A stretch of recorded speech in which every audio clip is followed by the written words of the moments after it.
Hello, everyone, and welcome to the 16th CineYouth Film Festival. My name is Ryan Saunders. I'm the festival director here at CineYouth.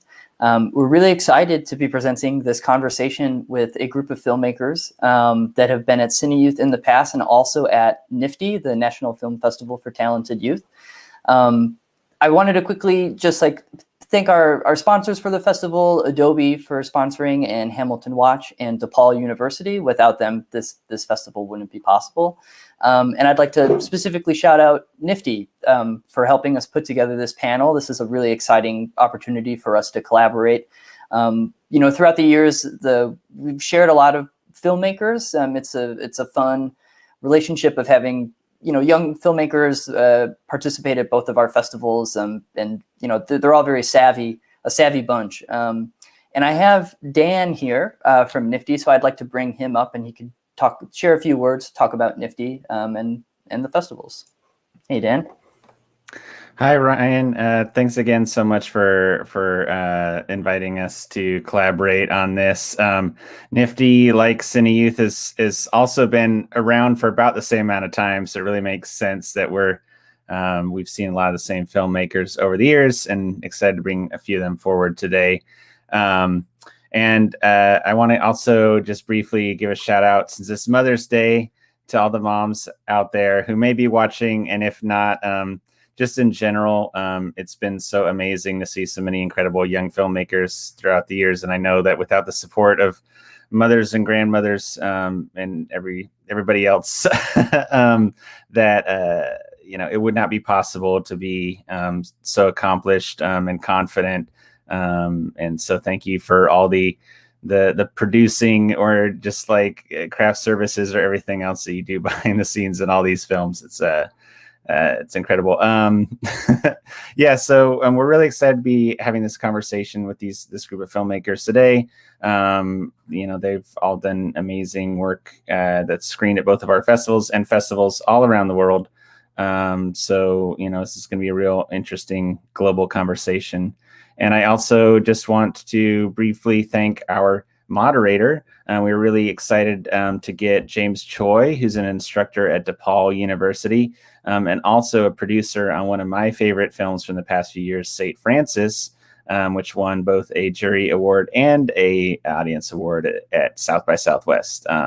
So James, please join us, and thank you for moderating today's conversation.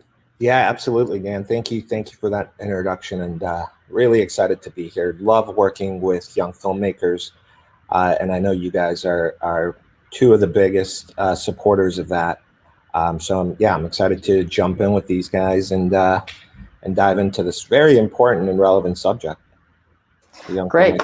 Yeah. Thank you again, James, so much for being here. I'm going to back out with Dan, and I'm going to bring up the filmmakers now. Awesome. See you guys. Thanks, Dan.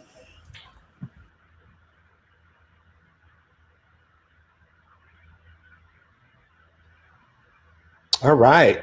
Welcome, guys. Good to see you, and good to meet you all online.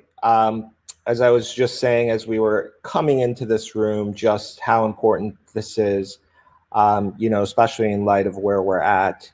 I think we can all agree, as filmmakers, there are very few things more satisfying than sitting in a crowded, full, packed theater and watching your film on this giant screen, all your fruits of labor being put up for an audience to enjoy, and you to share your work and your voice out there. So super important, especially as we get into this sort of digital world of tablets and laptops and phones, and who knows where the theaters are going to end up once we get back into the new normal. So it just makes the festival life and the festival circuit and what they do that much more important. So just really excited to dive in. I know you guys are all super talented filmmakers. So before we jump in, just for the audience, I'd like to, if you guys can share a little bit about who you are. I know you guys are from all over the place, so maybe share with people where you are, what kind of shorts, what kind of stories you guys tell. And then maybe just something real quick about sort of what your short-term goals are as filmmakers and what you're sort of looking to do with these steps that that you guys are going through right now. So why don't we start with, I guess you guys aren't in the same order as what I'm looking at, right? Or no? You guys want to just jump in? Sure, yeah. My name is Don. I was a CineYouth and NFFTY alum in the 2019 run. And I made the film called Umbilical Cord to Heaven, which won the Best Experimental Film on both. And I'm from the Philippines. I came to the United States for college, and I studied for 4 years with a directing concentration at DePaul University. And yeah, and now I'm back in the Philippines developing the new short film. And this year I was in the Clermont-Ferrand International Short Film Festival for a film titled Hilo, which won the International Student Jury Prize and the special mention from the international jury. And since then, we still have the film out into the festival circuit. Still hoping for the best for its run. And yeah, for now, we'll see how it goes while I'm developing the next film. Yeah.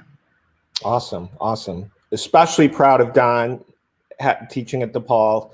So amazing to see our students go out and just starting to really, really make a mark. So congrats on that, Don. That was so awesome. Thank you. I'm so proud of you. Hi, everyone. My name is Jules Chin Greene. I am a CineYouth and NFFTY alum from 2018 and 2019. I had a live action film called The Hammer and the Lamb that screened in 2018, and then my animated film Night Riders screened in 2019. I graduated from Oberlin College in 2019, and now I live in Los Angeles. And I think as a filmmaker, I am trying to, I guess, accomplish what, well, I guess I wanted to become a doctor when I was a kid, but I didn't end up becoming a doctor. So as a filmmaker, I kind of want to do what a doctor does, hopefully under best circumstances, which is heal people's bodies and minds through the medium, and basically just speak my own truth, and hopefully make something that helps people. Awesome. Nice to meet you, Jules. Hi, I'm Theo Taplitz. I'm a NFFTY and a CineYouth alum. For a couple of years now, I started submitting stuff in middle school, and now I'm a senior in high school. I've been making films for a little while now.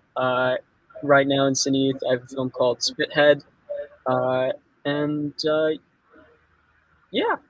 Films are trying to sort of bring about a sort of subjective experience to the screen, and hope through kind of a microcosm it speaks to a wider audience and a kind of personal experience and feeling.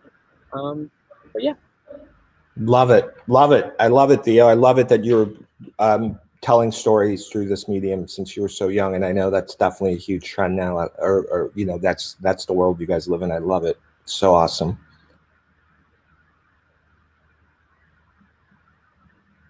Hi, I'm Raine Bracken. I've had 3 films screen at NFFTY, and this is my second film to screen at CineYouth. Last year, I won the audience choice in my screening at NFFTY, and that's my film Swipe Right for Murder that's screening here this year. I think my films, I like to experiment with like both live action and animation, and sometimes it becomes like a little bit mixed media. And my films kind of waffle between being really whimsical or really murderous, or somewhere in between. And I like to focus on like stories surrounding women.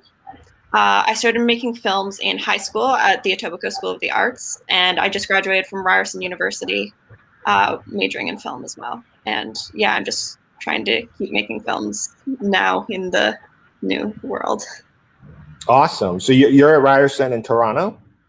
Yeah. Awesome. Do I you just know graduated from Ryerson last year. last year? Okay. I have an amazing friend who Don knows as well that teaches there. Alareza Katami. Amazing guy. Awesome, Raine. William? Hey everyone, so my name is William. I am like everyone, a NFFTY and CineYouth alum. My short film, The Trespasser, played a couple years ago. I can't say the exact year because of time is an illusion, but yeah, we won the audience award at NFFTY and got a special mention at CineYouth. Since then, my last short film came out last year on Apple TV, and I've currently been dabbling in the world of commercials with some global brands, which is interesting. And I am now basically in development for my first feature, and at the position of like talking to some production houses and studios to see how that progresses. But yeah, it all started with CineYouth and NFFTY. So Awesome. So, Well, again, I do thriller, folktale, pseudo horror, weird stuff. That's me. What I make. Nice. Awesome. Well, welcome all of you guys. So great to again meet you guys. And so let's dive in. I mean, as I talked about, or as we opened the festival circuit, the importance of that, and you guys are obviously both alums of both places, I'm sure, and many other places. Tell me about, I'd love to hear your experiences, either your first experience or your best experience at a fest, and what about it was memorable for you, or something that you really took away with. Maybe that was the thing that hooked you guys in to continue down this crazy path of filmmaking. But if you can share with us a little bit about your first or best experience at a fest and what that was like, that'd be great. Jules, why don't you start us off? Yeah, so my first festival experience was, I think it was CineYouth in 2018. And I remember being very nervous because I had never had a film at a festival before and hadn't really been to one. But I kind of just dove into like talking with other filmmakers, and I'm kind of like an introverted extrovert, so there was kind of a learning curve for me there, but it was all about for me kind of being like a sponge and just absorbing like all these different creative voices on screen in the screenings as well. And then like I had another experience where my film, The Hammer and the Lamb, screened at a festival in New Zealand, and I got to go to New Zealand, and I had never been to New Zealand before, but I have like ancestral roots there, and so that was a really special experience because there was an added cultural element to it that was just really amazing. And I guess kind of what I love about festivals is that there's this sense of community and creative energy that really is specific to wherever you are and wherever the festival is. And so that's just something that I picked up from both those experiences. Awesome. Yeah. I mean, the traveling part is so, I mean, or just to be able to see other parts of the world that you otherwise not. And I always equate that to, I mean, New Zealand is so it's amazing. But it's fun just to go to like, all the towns and cities in the Midwest that you'd never really go to. So yeah, I love that. Don? Yeah, my first festival experience was CineYouth. Of course, I didn't get to travel. I just had to take the L and get to Music Box. But the festival was very accommodating and hospitable.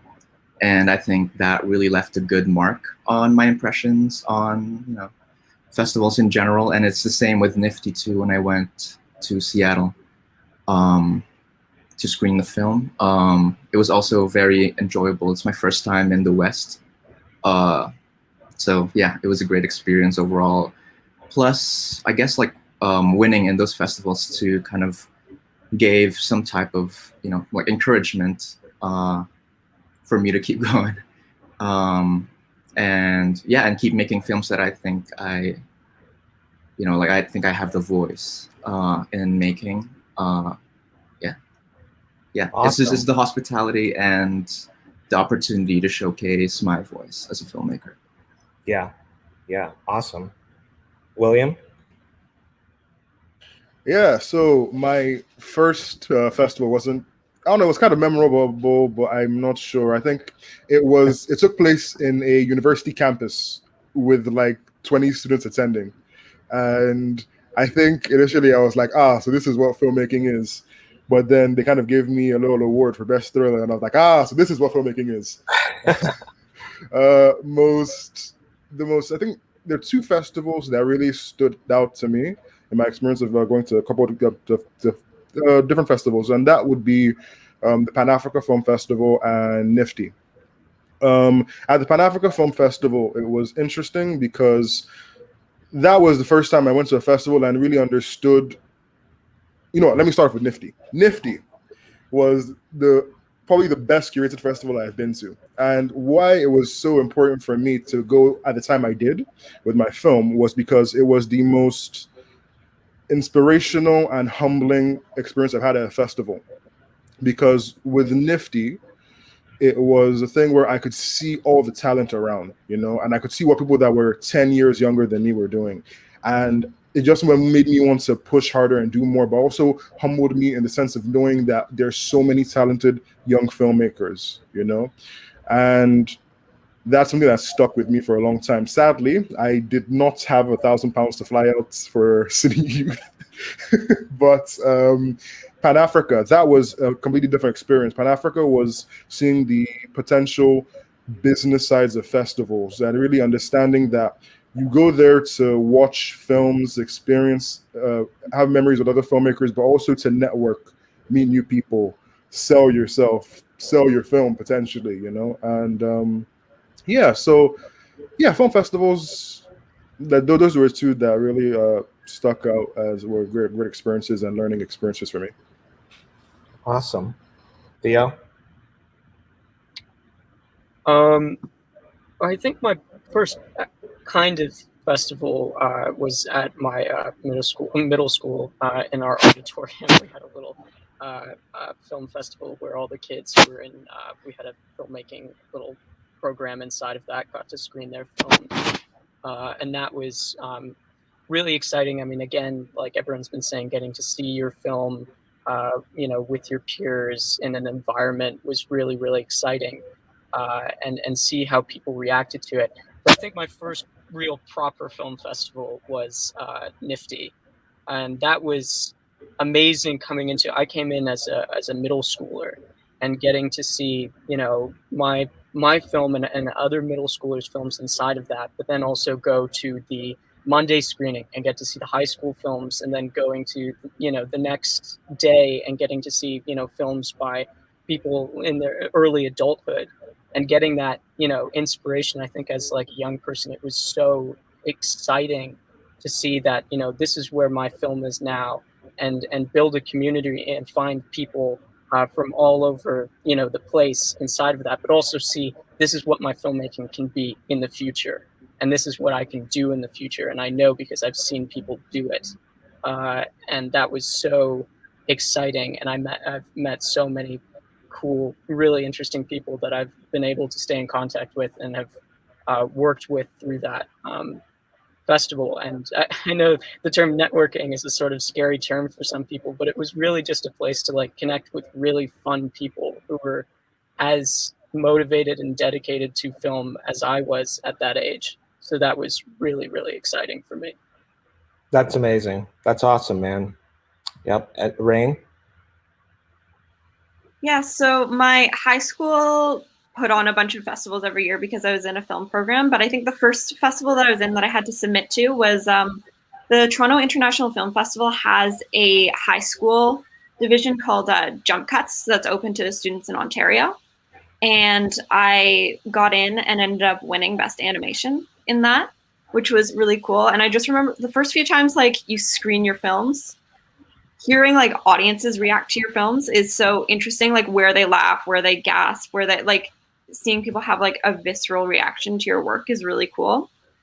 And then also how people have mentioned like NFFTY, like my first time going to NFFTY when I was a teenager was like crazy, because you see all this work that people are doing. Like, I think also as a young filmmaker, you put a lot of limits on yourself of like what I can't do. It's like, oh, well, I'm not professional enough to do this. I don't have enough connections to do this. I don't have enough money.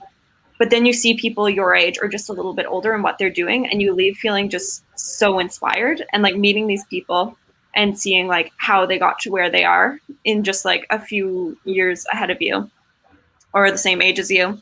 And yeah, you just leave being like, I like totally motivated to make your next work. Yeah, so true. I mean, you guys, I mean, festival, it's so important, and you guys bring this up. A lot of people of you guys brought this up of just community, right? And just finding this community and finding inspiration there's nothing like it. And it's really important, I think, to just know that, you know, that networking and that continued growth. I mean, you guys are going to know, and if you don't, you will, but you know that the film industry and the film business and filmmaking is really a people business. Like, you have to connect. It's about connecting. And you can label that however way you want, but you also have to know that you're not going there to hit a grand slam. I think Theo brought up an interesting point. Like, sometimes you go to places and you meet one person, but that person in this long leg and this long journey could be very critical and central in your growth and in your in the way that you work. And so it's all about that experience. And the great thing is, you know, you guys all went and got to experience it. I know things have changed this last year of everything going virtual, the importance of actually being at a festival and showing up and actually participating and not being a passive attendee where you're just like, it's in, I'm just showing up, my film's going to screen, but just that involvement and all the other things that involves a festival is so critical. I mean, there's a thousand, and I just want to keep it open now, and you guys can jump in, but there's hundreds and thousands of festivals now. It's not cheap. You have to think about where you want to play, why you want to play there. When you guys are thinking in terms of, so you guys have had success and you guys are moving forward, when you finish your films, what is your strategy? What do you guys do to sort of sort through all these festivals and figure out, okay, what am I going to do? Where am I going to submit to first? How am I going to plan this out? Share with us some of the things that you guys do, or your strategies in regards to how you approach that. I'm not going to go first with that one, actually. So this is, I kind of had to go a couple of years of just like throwing money into a fire to kind of like get like a methodology, and very, very simple in a sense. If you made a film to play at as many festivals as you want, as it can, I think the best kind of strategy I've seen is for me to first of all look at what kind of festivals like this kind of film I'm making. If it's a thriller that's very alternative, what kind of festivals does that fit in with? If it's more drama or more comedy, and then how I take that is I start with applying to kind of like the BAFTA and Oscar qualifiers. And then with that, you'll get probably rejected by most of them, but you might get into one of them. And then if you kind of get a feeling for like which kind of festival, which kind of big festival you're leaning towards, you can then find the smaller festivals that kind of are in that kind of vein, if that makes sense. So apply to the big ones. If you get into one of them, apply to the smaller ones that are kind of like the big ones. That's my strategy. That's a great strategy. And I think it's so important, as you said, especially when you're young. It's so easy to just like literally throw your money into a pit and you just be like, I'm going to just apply everywhere. And William, the importance of understanding the festivals, right? It's like anything. It's like writing your scripts, understanding your character. Like, you got to dig in. You can't, like, this is not a free for all, one size fits all. You got to research your places. You got to research the festival directors. I mean, and we have no excuse now. I mean, we can look everybody up and find information about people's likes or people's whatever they are. And so there's no excuse to just be in the blind. And I think that's a really important note. Anyone else have any thoughts on this? Yep, Theo? Yeah, I just wanted to piggyback off of what William was saying and just put forward a platform that's been really, really helpful for me. Film Freeway has been really great for both looking at festivals. You can kind of curate what sort of, how your film is, and you can see a list of festivals and where your film might fit in. But then also it provides a place for you to upload them and submit them. I know that was really, really great for me. And just, especially for kids who are in the kind of middle school, high school range, it's really important to find those places that are, specifically catered towards younger filmmakers. I mean, CineYouth and NFFTY are great examples. And I feel like those are really kind of gold standards, because you've got middle school, you've got high school, but then you've got also young adult films. And you see those kind of bridging the gap between, sort of independent and professional. And I know personally that was very, very inspiring. But then there's tons of other smaller festivals that are really, really good, like, Mill Valley or San Francisco International Film Festival. Or if anyone's in California, the Harvard Westlake Film Festival. I mean, I could list hundreds, that would fit for any one. Those are just a couple, but yeah, I mean, just look on Film Freeway. Like William said, figure out kind of what your film fits. If it fits a specific niche, there are festivals for your film. And don't be discouraged by rejections either. I mean, it takes time to find your audience and find the place that, really resonates with your type of filmmaking. So just, keep on doing and keep on practicing. And continue making, films. Don't get discouraged if one film doesn't, get out. Just focus on the next one and put your all into it. So, yeah. Awesome. Anyone else? Speaking on that too, I think there's also other platforms just like Film Freeway, such as Short Film Depot, I think.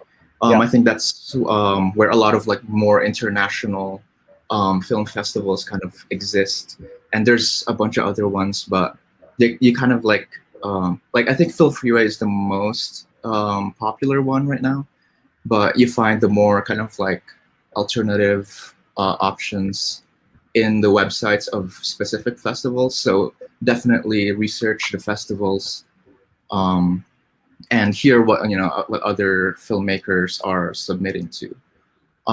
For my latest film, Helam, I think we really tried to strategize with it, because it's like a 26-minute film, and it has subtitles, and it's set in the provincial part of the Philippines. So, not everyone will have the patience for that type of film.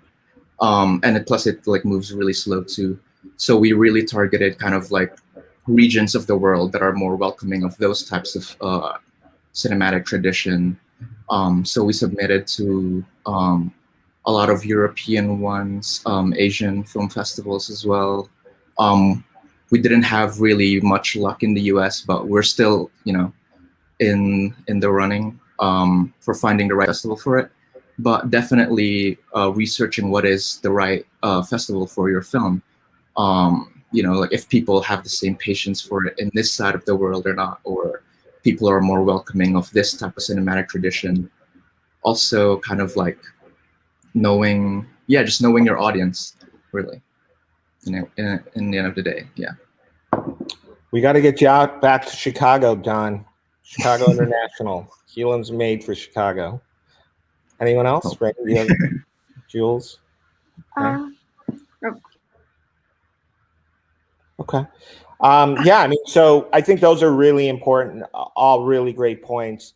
One thing to think about too, and I don't know how much this goes into your thinking, but especially in the beginning, obviously beyond the tier 1 festivals, right? And you can really sort of figure out, okay, where is that going to fit? Because even that's different, right? Like Sundance is vastly different from South by, and Tribeca is even different.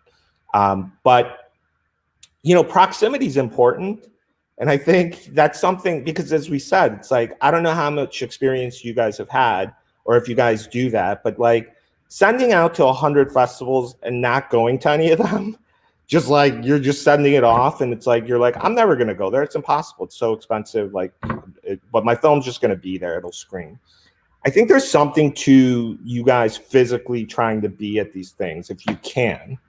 And so, you know, as we open with, like, there's thousands and hundreds of festivals, which means that wherever you are, there are a lot of festivals around you that are local, that are amazing, that have an amazing built-in audience.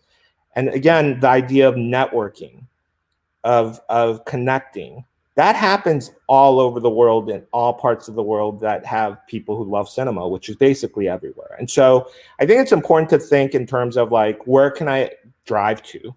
Where can I, like, what are festivals around me that are reasonable, where I can just get a group of friends and go have a great weekend, be active participants, connect? Because those connections, you guys, you know, as you guys know, but the benefits of fests, like, go so far beyond the screening, right? I mean, you can meet people there who love your work and want to finance your stuff. You could find collaborators.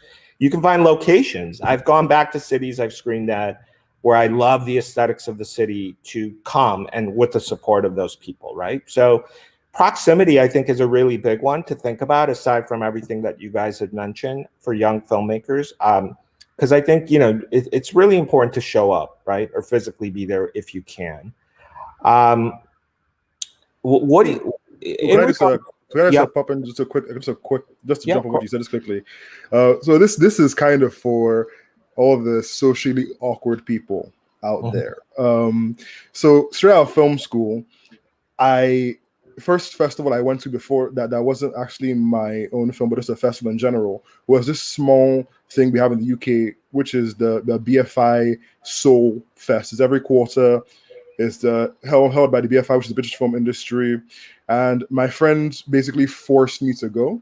And I found it very difficult talking to people. So they had like an hour networking. And I sucked at it. First time I went, I couldn't do it. He dragged me again 3 months later. I networked with him by my side. And I did that a couple of times until eventually I got confident enough to start networking myself. And what I found in the case of, like, you never know who you're going to meet, the person actually ran that festival. He saw me a couple of times. Because I got confident in talking, I actually went up to talk to him. We kind of hit it off because he was kind of the same, not extroverts. And long story short, a couple years down the line, because I went a couple times, because I met him, interacted with him, got to know him, basically an agency was looking for talent, and he recommended me, and I got a meeting with them, and then I got representation. So that all happened because I went out of my comfort zone and started forcing myself, with the help of other people, to network and talk.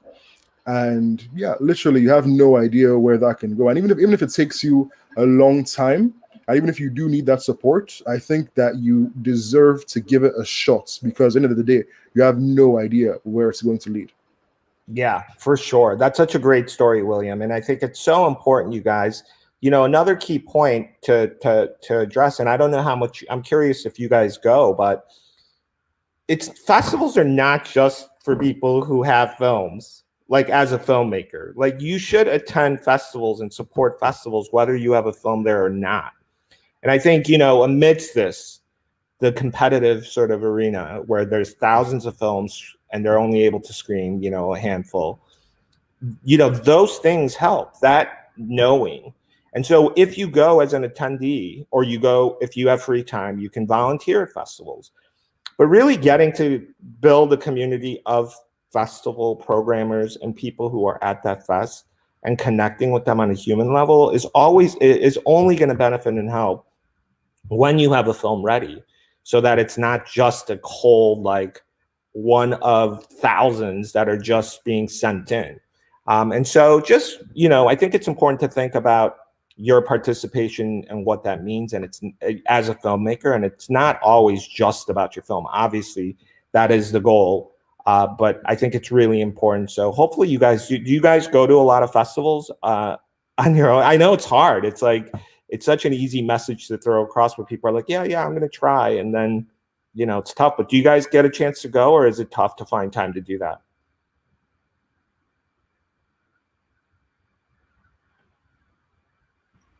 Well, oh, sorry.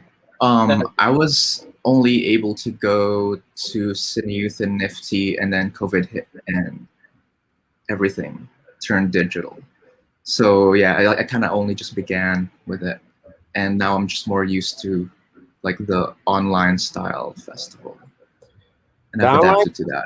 It's been amazing, right? I mean, yeah, especially this year. I mean, although the participation is more difficult, but it's amazing to like be able to get a full line of Sundance. Like Sundance tickets for shorts was like, you know, $20, and you can get like all the shorts and like, you know, the best of award winners. I mean, those are things that you know, if you wanted to do it in the past, like you'd have to spend thousands on your ticket, hotel room, and now you can basically get access to the world of festivals at your fingertips. Now, of course, that's a very unique year we've had. It'll be interesting to see where that all lands once we get out of this. How has it been for you guys? There was a question from the audience about, you know, as filmmakers, what advice you have for trying to get work seen during the pandemic, or just this new world that we've been in. And obviously, hopefully we're near coming to an end here, but just never know. But how's that been for you guys? How have you guys been active, and what have you guys been doing in regards to sort of having that platform sort of change completely? Anyone? I mean, I think it's interesting because even though, like, obviously festivals are different than before, but most of them have tried to keep running because like everyone, like, you can't just let your life stop. Like, I know NFFTY ran last year and CineYouth is running now. And so these festivals are still going, and so you can keep submitting even though it's like a bit of a different experience. But in some ways your audience is a lot wider because not everybody can afford to fly to Seattle every year that there's NFFTY, or fly to Chicago every year that CineYouth has screenings. And because of that, like because of COVID this year, festivals have made an effort to have online networking events, have all these things that are completely accessible and free. Like this CineYouth all the screenings are free this year.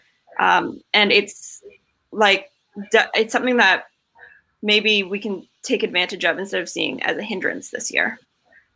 Yeah, definitely opens up the audience tremendously, right? I mean, again, it's so sad to not be able to be in a theater with a live audience, but at the same time, it does open up your work to so many more people.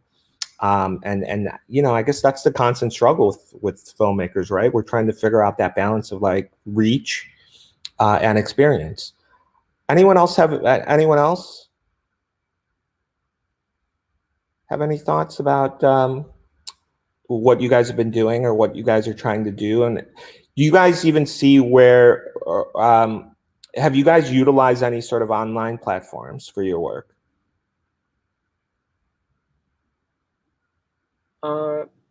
Yeah, well, I mean, I completely agree with Raine that the festivals are still going on. You can still submit. You've got a larger audience base. So that's very important. And I think that should be highly encouraged to continue doing that. In no way is this a hindrance to getting your work seen, at least. And additionally, I mean, there are platforms in which you can, post your films. I mean, obviously, there's like, Vimeo is a good platform. So is YouTube to a certain extent. I mean, if you just want to get, your stuff out there and seen, those are opportunities in which to do so. But would strongly suggest also submitting them to film festivals, not to just stop it, at any of these platforms. I mean, it's important to make sure your film gets, a kind of well-rounded feel of every opportunity that is given to you.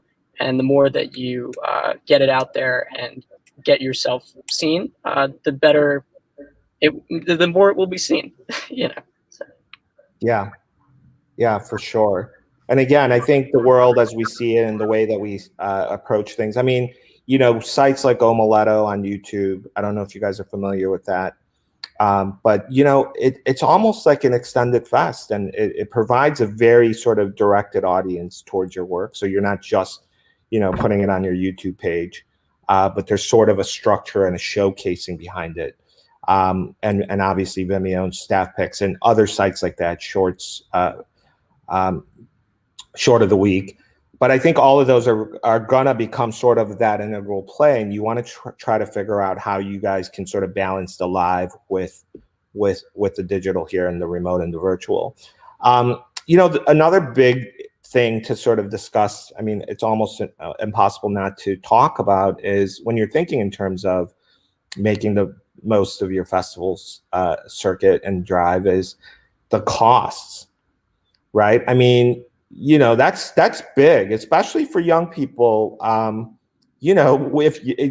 Like, I don't think people realize, when you're working on a super micro budgeted film, like your submission costs, depending on where you submit to, could like be one of the more expensive parts of your budget that you might not be thinking about as you're making your film. How does that play in? Like, what have you guys done in regards to thinking in terms of some sort of strategy, or like, how are you going to address the costs of submitting to all these festivals? So for me, like when I started submitting to festivals, I already, just as a person, I hate spending money. And so I kind of picked a number in terms of the threshold in which I would spend for submission fees on a specific festival. And I was like, anything over that is just no. Even if it's like Oscar qualifying, if it's more than this amount, I'm just not even gonna go for it.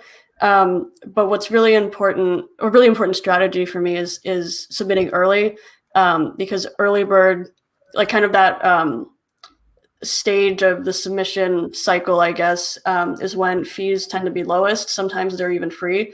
A lot of them are like $10. Which was very doable for me as someone who was in college, and now I'm out of school.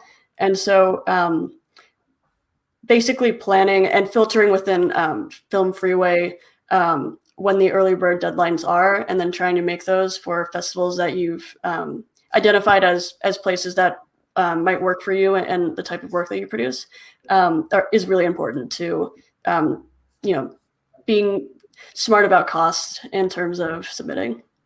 Awesome. Yeah, I mean, super important, right? There's such a big difference. And I'm not a festival programmer, but I would probably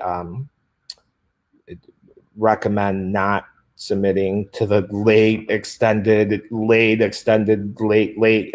deadline that some of these class have. I just feel like at that point it's really, really difficult. But that's a really great strategy. Anyone else have any tips or things that you guys have done to try to reduce or help with the costs? I have one. Well, because I think when I finished my first film, I was broke, like super broke. So what I did was that same kind of strategy. The exact same strategy of submitting early, but I'd say I finished my film in February. My festival run started in like September, October. So what I did was I started working or just getting money where I could, and I put little money here and there away. And basically, whenever a new festival opened its early bird, I would just submit immediately.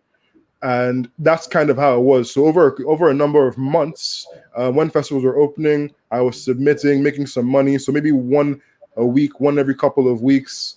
And then at the same time, what I was doing was saving money in a side pocket for traveling.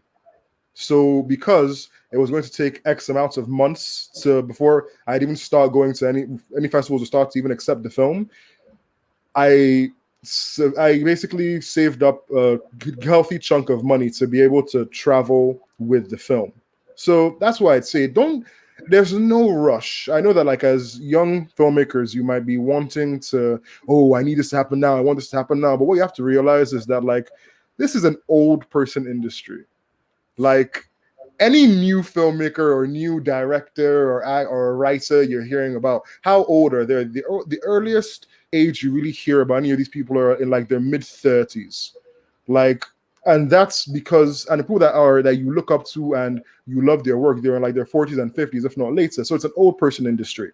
So as you are right now and you're young, like I know it's counterintuitive to say take your time, but the truth is that like take your time a little bit so that once it starts going, you can use your youthful energy to like take advantage of stuff, you know? So yeah, if you don't have money and you're broke, take your time. That's what I'll say. It's an old people's business, guys. God damn, I feel so old. 40's old. 40's old. I love that. Any other thoughts? One thing that I guess not a lot of people do is to ask for waivers. Actually, like if you've made, I guess, like a connection with someone, or if you know someone, if you have the email of a programmer somewhere, just ask for a waiver. And there's Hey, Don, he's frozen, right? Okay. Yeah, waivers, you guys are obviously, I'm sure some of you guys have done that in the past. Super important. I think some programmers really like it. It's surprising. Like I've talked to programmers who are like, I appreciate it when people reach out. I think the key thing there is, you know, put something into it that has given it thought, that gives direct personal connection, experience, your understanding of their programming and festival and appreciation of that. Sending out a form letter and being like, writing a generic letter and then blasting that out to 100 festivals is not going to be a good strategy. But I do think that, again, to subsidize the cost, that is one way to definitely connect. And it gives you a reason to reach out to people and do a little bit of research. But that can definitely help. I'm sure you guys have utilized waiver asks. Any other little things that you guys feel like help? I mean, I've seen, like coming out of my thesis year, a lot of people did fundraising for their films. I was supposed to, and then COVID hit, and it felt very inappropriate to launch a fundraiser right away. Right, it's so hard. Yeah. But a lot of people, like when you're raising your budget, you take into account the festival fees. Like you just plan ahead that way and put it into your production budget. Yeah. I think there's something to fundraising on the back end that way that people don't realize, especially when we're talking about things like crowdsourcing, where it's like you have the film, and so now you're just asking people to support you in exchange for the film, as opposed to, can you just give me some money so I can go try to make something, and I promise I'll make it or I'll make it good. At least this way you have something to show them. And I think there's something to being overly protective of your work as well. I think, you know, don't be precious with your work. You know, I think the more people that see it can help you. The more people who, like, some people are like, no, I can't show you, it hasn't premiered anywhere. And it's like, that's the whole point of showing it to people, so that you can premiere somewhere, or you can premiere at the best place. So don't be precious with that. And I think there are really good strategies to consider on the back end to help. And I think to William's point, you have to think long term. You know, this is a long tail. This career is a long tail, because the craft is all about mastering. This craft does not happen overnight. And so with that long tail in mind, if you think and know and you truly understand the importance of physically being at these places, putting your money in, or saving up, right? And thinking in terms of a year ahead or 2 years ahead, and really focusing on that sort of these short-term goals is going to help tremendously. Going into it blindly, making a movie, great. That is an accomplishment in itself, but that's one phase. And you could have a movie in your hands and then be like, what? Now it costs this much to start even just submitting, which at the end of the day has no guarantees. That's almost like it's almost like gambling in some ways, in the sense that you're giving money away with no potential return. And so it's really important to stay on top of that and be really smart about that. I think, the biggest thing I see just in regards to, in some ways film culture and filmmakers, and I'm curious to see how you guys are approaching this, but transparency, you guys, so important. It's like, it's great to be able to go look up some descriptions and reviews on Film Freeway, but it's really, there's nothing like talking to other filmmakers and getting their experience and like getting their like, oh, you gotta submit to this place because I was there. I've been to Mill Valley. It's awesome. It's just up north. Like it's not on the radar on most people. It might not be on most people's radar, but they hear from you. How do you guys, obviously you guys have your circles with film schools, but is there anything broader where you guys communicate and are transparent with information for festivals that can potentially help you?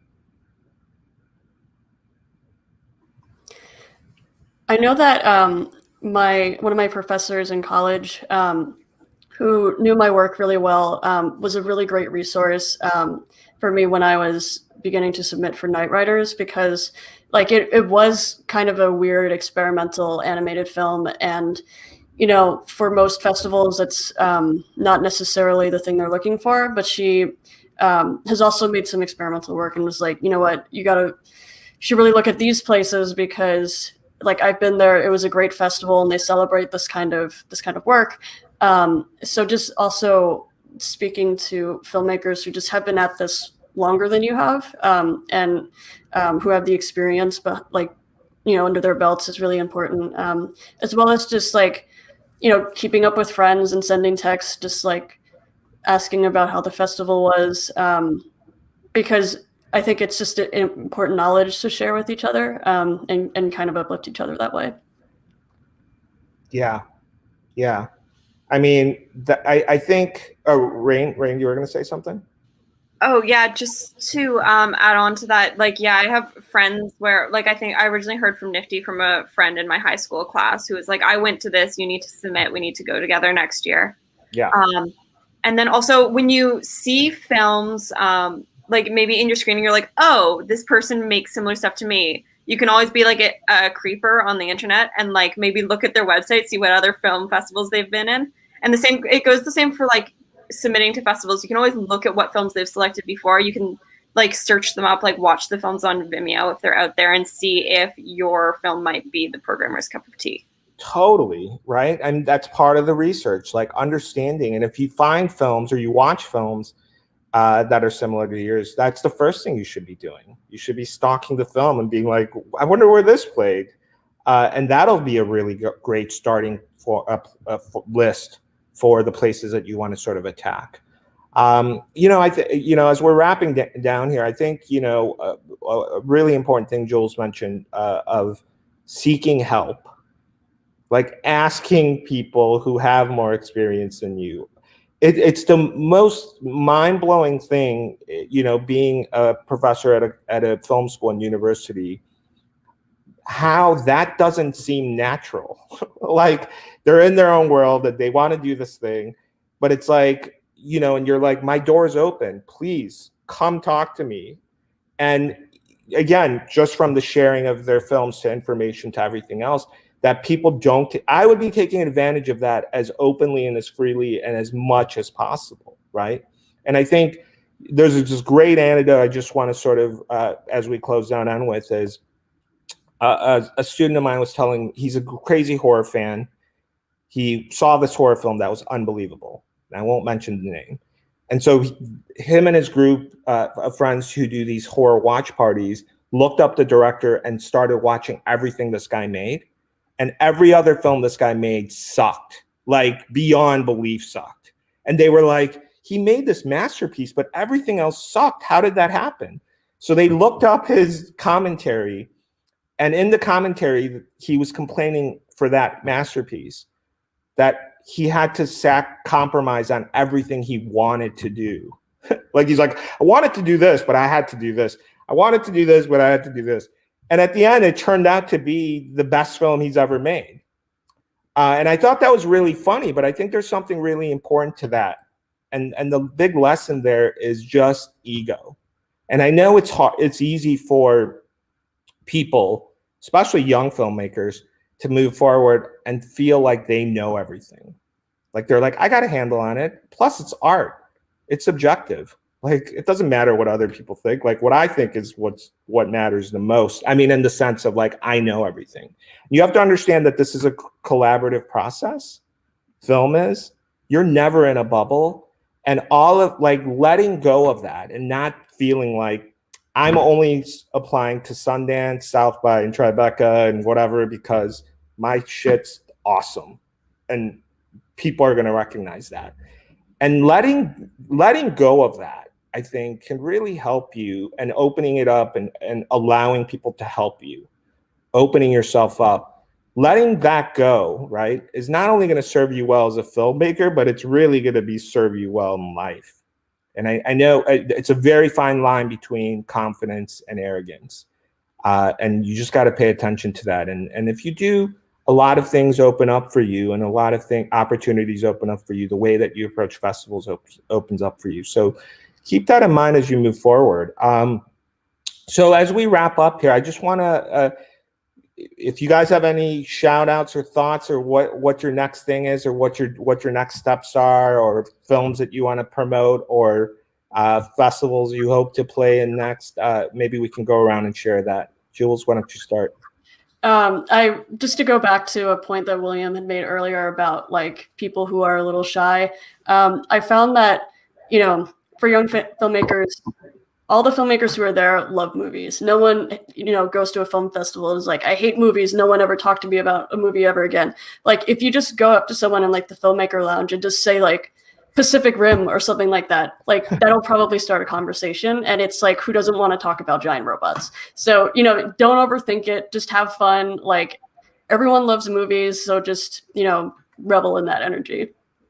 Yeah, such a great note. William?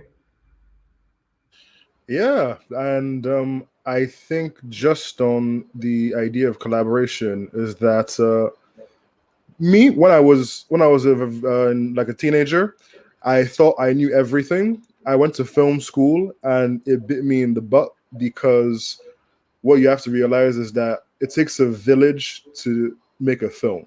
The more people you have on it, the more eyes, the more different experiences. At the end of the day, it just makes what you're making better. And at the end of the day, ego is the worst thing, because on a film, as a director, I don't matter. The producers don't matter. The actors don't matter. The executives, investors, no one matters. The only thing that matters is the film and making it to the best you can. Just go forward with that. Awesome. Great advice. Theo? Yeah, I guess just jumping off of William, I mean, film is a collaborative process, and you should approach it as a group effort. And you should, you know, it doesn't mean you need to know everybody in the world. As long as you have a few key people who you get along with, and you know that each of you are very, very passionate and are very dedicated to getting this film forward and this film out there. That's so incredibly important, and it just makes, you know, all the difference, and it turns, you know, writing on a, you know, the page of a script into a reality, into, you know, the film. So yeah, I mean, just I think, and another important thing is, I mean, collaboration and continuing to work. Like, I mean, film, writing, acting, you know, produce anything. It's all a muscle that you have to continue to work. And, you know, don't be discouraged by rejections, and you know, don't be content with your successes either. I mean, I really think that, you know, continue to make, continue to create, and only through that continued process can you get better. And see your, you know, your group of people, your, you know, vision, or, you know, just film in general come to life for you. So yeah, just keep on doing. Absolutely, right. as the saying goes, you're only as good as your last project. You got to keep looking. You can't just settle on what you have. Raine? Yeah, I think that like it can be very validating to get into festivals, and like a lot of people can get caught up in like, oh, this is the kind of film that festivals want. But I think that a lot of the time, like, don't make a film just to get into a festival. Make the film that you want, and then find the festivals that suit it. Like, if you want to make genre film but are worried that like serious festivals aren't interested in it, don't worry about that. There's like audiences for any kind of film, and you'll find your people. And yeah, make the film that you want to make, because otherwise it's not going to be worth it. Yep. Such a great note. So many festivals, so many specific festivals, so many amazing festivals. Don't get caught up in that. Don't get caught up in the brand and the hype. Don? Yeah, speaking on just like the idea of moving forward despite the rejections, you know, like I'm at a point where me and my peers, when we catch up, we just ask each other, how many festivals have we gotten rejected into? You know, like it's almost like a joke that, you know, oh, I got rejected to this and that and this and that. And I think it's, you know, it's that attitude. It's just to keep it up, you know, because like not everyone is there, or, you know, like your film is not perfect for this festival or for that festival. You know, sometimes it's very specific. And yeah, like little kind of like rejections like that sometimes really don't matter. You know, in the end of the day, you keep moving forward, you make your next film, you know. And that's kind of like an attitude that, you know, especially in these times, you know, it's pretty difficult with like the pandemic and everything. Getting more rejections might be tough, but, you know, having like a good attitude with it is very important. And just keeping your focus, because you're a filmmaker, you know, just keep going. Next film is there. Yeah. Next ideas are there for sure. If you guys came up with one great idea, I promise you that won't be your only one. You're going to have many more. Yeah, I mean, I think collaboration, to wrap it up, you guys, just is so important. And I think looking at the process as you guys do, you guys are so wise already. But thinking in terms of festivals, you guys are your partners. They're not your enemy. They're part of your process. Nobody is making a movie so they can just put it on their shelf. We're all making movies so that we can reach the broadest audience. They're there for that. They support and love filmmakers. That's why festivals are created. Utilize them and make them a part of that collaborative process that you guys know about filmmaking. Make them a part of your journey each year. Develop the places that you've gone to continue to hone that relationship, so that when you go out, when you're done with films, that you have this huge network of film festivals that are ready and there to support your projects and your voice and your stories. And if you start building that out with the amount of festivals there are in the world, you really have something substantial to, like, every time you have something, if you have those relationships in place and continue to prove to them, you have an amazing, amazing platform to really get your work out there through fests, and then build off of that momentum and do so much more. So our hour's up. I just want to thank CineYouth and NFFTY. Thank you for inviting me to moderate this. You guys were amazing. So much. So excited for this next generation and wave, as always. I know you guys are going to do some amazing things. So I can't wait to see your names at festivals. And who knows, our paths, I'm sure, are going to cross at some point. So if I run into you, if I don't come up to you or recognize you first and you recognize me, make sure you come up and say hi. I'd love to meet you guys in person soon. So with that, I think, Ryan, are we wrapped? We're wrapped. Thank you so much, everyone. Yeah, it's been a wonderful conversation, and it's been a pleasure having all of you here. Everyone have a great day. Awesome, guys. See ya.